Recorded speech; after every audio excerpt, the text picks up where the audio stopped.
Itachi, why are you showing me all this?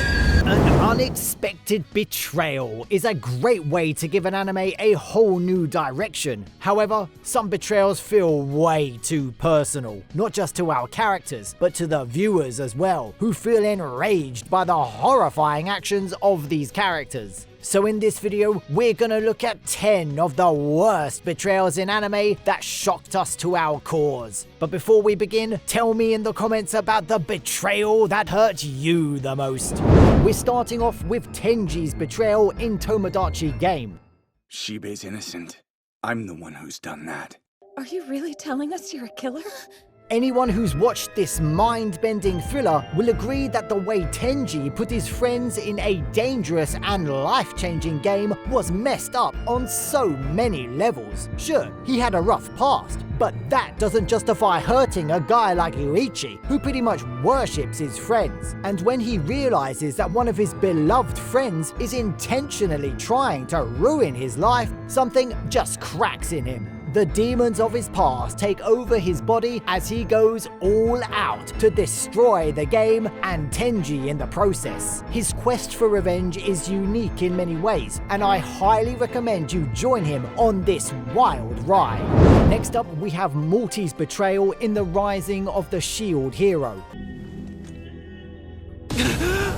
Now, things weren't looking great for Naofumi from the beginning. He was summoned to a world he knew nothing about and had to get by using a weapon that made everyone hate him. So it was kind of nice when Princess Malty chose to be in his party. It saved Naofumi from the embarrassment of adventuring all alone, and he even had a lot of fun slaying monsters with this beautiful girl. However, these happy moments only make things worse when Malty falsely accuses Naofumi and destroys whatever is left of his reputation and heart. This betrayal was truly gut-wrenching, as we felt Naofumi's pain, but the eventual payoff made it all worth it. Up next, we have the betrayal that Yona receives from the love of her life, Su-won.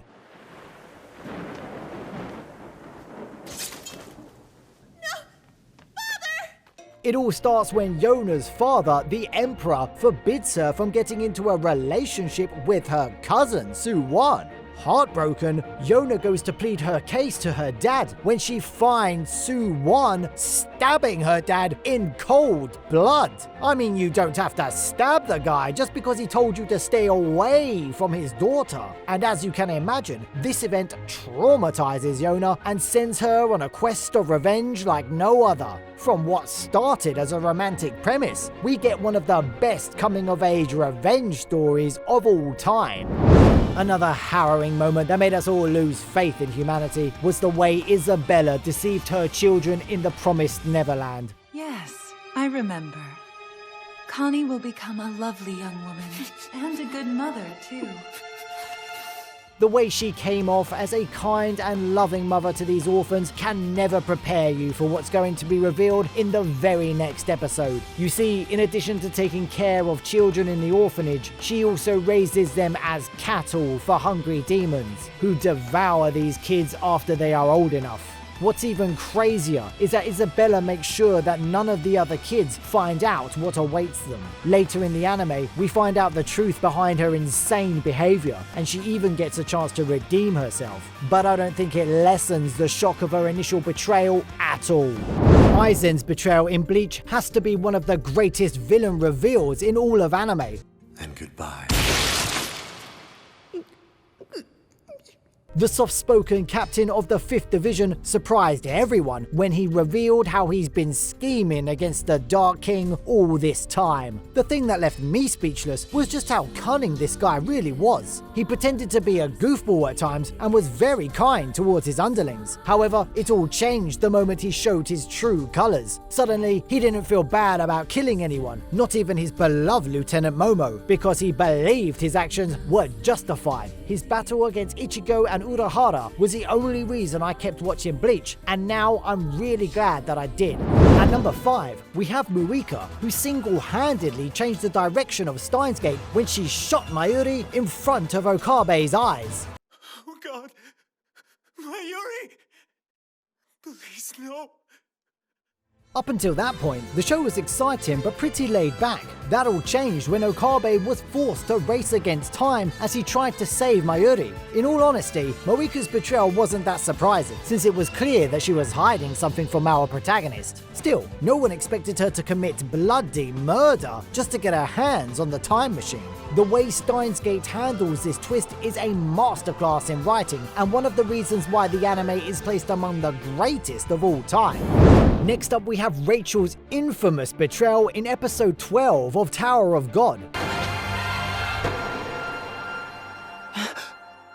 And I have to say, it left viewers more confused than shocked. I mean, it just didn't make sense. Bam was not only her best friend, but probably the only one who would risk his life to help her achieve her dreams. And yet Rachel didn't hesitate at all before pushing him to his death.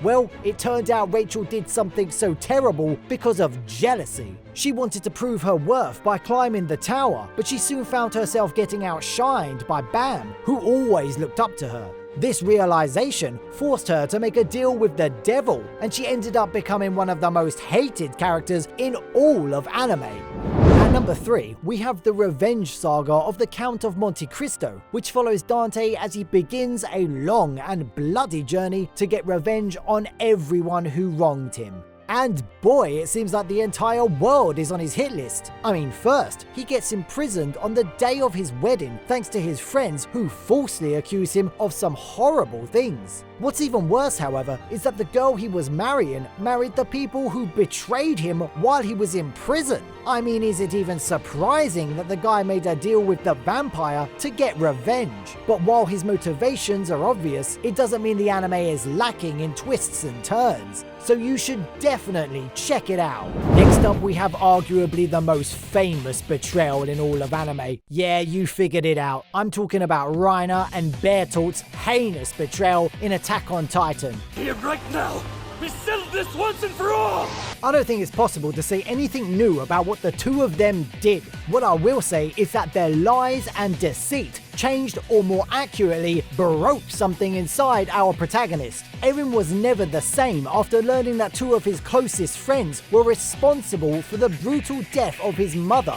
The hatred he felt for Marlians after this revelation never went away, and is probably why he's so hell-bent on removing them from the face of the earth. Now, before we reveal the number 1 entry on our list, make sure to give this video a thumbs up and subscribe to the channel so that you don't miss any future videos.